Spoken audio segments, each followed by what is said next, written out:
Hi, do you know Hector Garcia has written two books on Ikigai? There's a blue book and there's a pink book. The blue book is an introduction to Ikigai. If you're wondering what is Ikigai, then do check out my video which I've made on Introduction to Ikigai. If you have read the blue book or are familiar with the concept of Ikigai, then you must read the pink book, which is the practical guide on how can you actually implement Ikigai in your life. Well, what is different about this book? This book has 35 chapters, and each chapter is about 2 to 3 pages. It introduces a very powerful concept or tool that you can implement in your life. Each of these concepts are like mirrors or are like tools which help you identify your own limitations so that you can overcome them. I will just name out 3 such chapters so that you get a sense of what the book is about. There's one chapter on crucial decisions.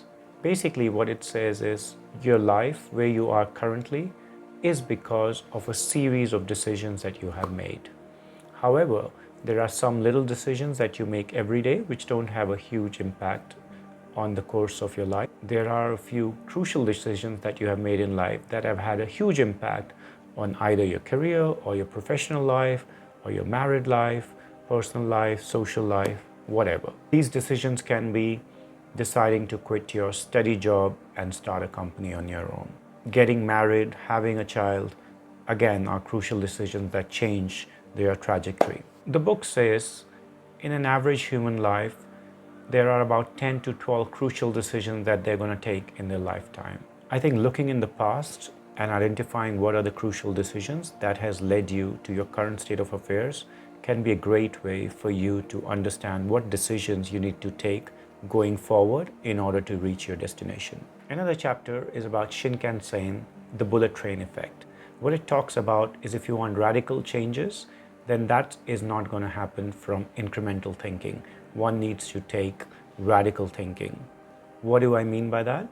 Well, when the Japanese engineers came back with a proposal on how to build a bullet train, and they came up and were able to do 100 kilometers per hour, the management pushed it back and said, no, we want 200 kilometers per hour. The Japanese engineers said, well, that's impossible.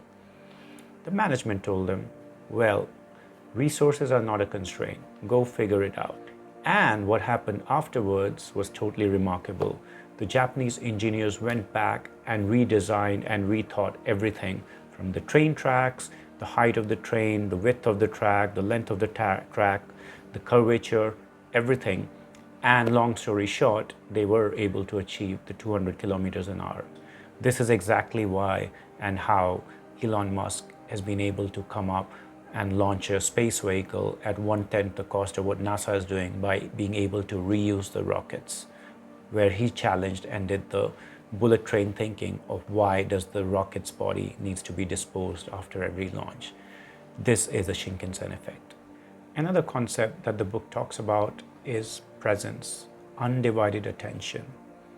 It says that if you aim for 2 ducks, then you'll miss both.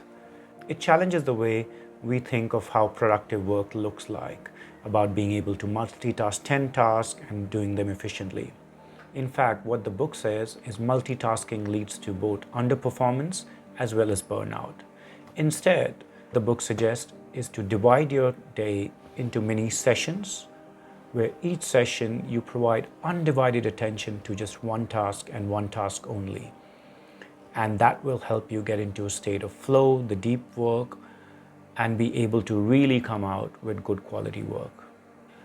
I actually started implementing some of this, and I realized that my day was much more productive when I started focusing on just one task and really giving my undivided attention, and I was able to come up with much better results.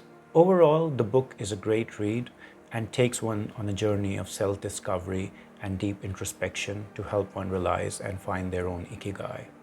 The concepts used in the book are not new.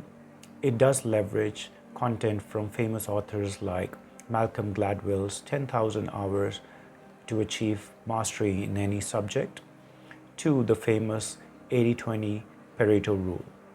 However, what is beautiful about this book is it uses all these concepts and is able to condense it in one book and link it back to how these concepts can be used to help you figure out your Ikigai. I think that's where the book is really brilliant and does a really good job. Usually it is really hard for any sequel to really live up to the original masterpiece.